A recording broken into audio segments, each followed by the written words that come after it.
At ito nga guys, maloko ako kasi last money ko na guys. So once kasi mabayaran yung 1k mo guys, wala. Guys, good morning for today's video sa mga Papa! Wow!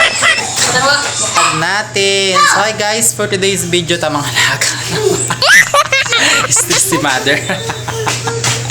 Magluluto si Jowa na niluto mo. Sardinas, tapos ayan. Nagpa-baby ang vatsa. Tapos ayun, nawala. Kasi guys, ilang araw akong hindi nagpag-upload ng vlog. Hay nako. May content kasi guys, nakita akong relo ko sa amin Jowa. Kaso guys, ang isa yung sa akin, malaki. Bago yung battery niya siguro, kaso hindi na siya gumagana. Irita ako. Dito kay Jowa gumagana yung suot ko. Lagit lang daw yung sabaw mo. Konti lang daw yung sabaw mo. So dahil magpapagupit tayo guys, kailangan natin na pambayad. Wow. Wala na akong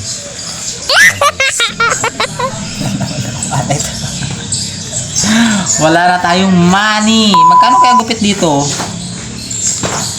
Sa amin kasi nasa 60, ganun, 50. Wala.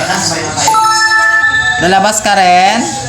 Kunin mo ito yung wallet ko guys. Ito kasi guys, binigay doon ng asawa ng kapatid ko kay Popoy. Thank you so much. Ito ko ng picture ko. Ito talaga wallet ko guys. Ito sa bag na bigay ni Jowa. Hindi naman ako mahilig sa pinaglumaan. Ibibili kasi siya guys ng bago eh. Sayang. Kay Jowa din. Ito talagang wallet ko guys na galing ko kay asawa ni Beef ni Kunto. Asawa ni Beef kay RG Mars Pre. Mukha pa yung wallet hindi kayo sa akin. Wala tayong pera. Kasi siyempre guys, huwag natin pakita dahil baka hindi tayo pahiramin ng last money ko guys. Wala na talaga. Bagong pera pang puhunan kasi nga nag-low Gcash. Yun naman to extra. Wow. Guys, yung ko sa kamadostro. Sabay ka sa akin mamaya. Papagupit ka rin ba?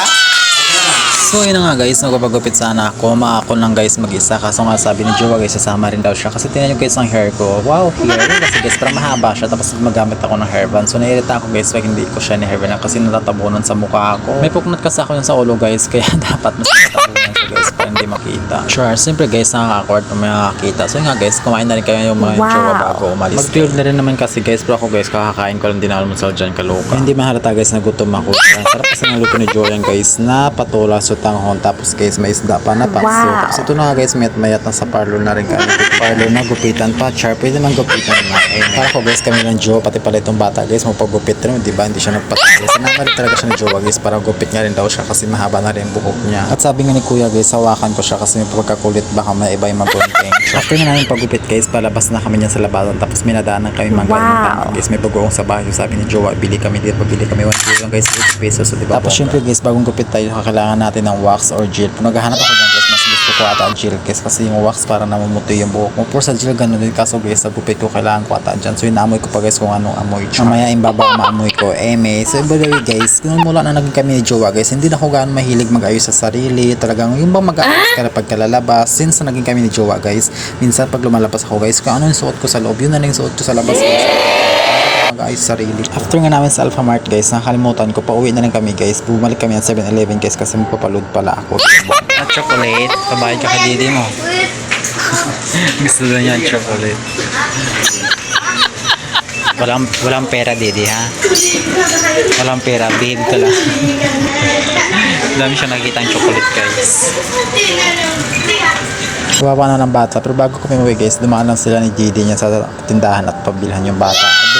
Kasama ako Jowa kasi guys, ganito rin na 1 taon na ako. Hindi pa ako magkano marunong guys magpaload sa 7-Eleven. Nagpaturo na ako sa kanya. Pero kung ako mag-isa guys, alam ko naman na kasi natural na ako ni Jowa yung dati guys. Kasi pag kami nakapila guys, na-afford ako kasi matagal ako. So ito na nga guys, maluto ako after. So hi guys, ito na yung final look natin. Wow. Baka maghanap si Jowa, kailangan natin magpapogi. Char! So nagustuhan ko yung gupit ni Kuya. Ito yung gusto ko ng gupit guys kasi nag-hairban ako kasi mahaba yung buhok ko. Hindi ko siya magagan. So ngayon, bumili na rin ako ng gel kasi sa gel minsan parang namuti yung buhok mo. So okay na ito guys, diba guys? So yun lang guys, bye-bye!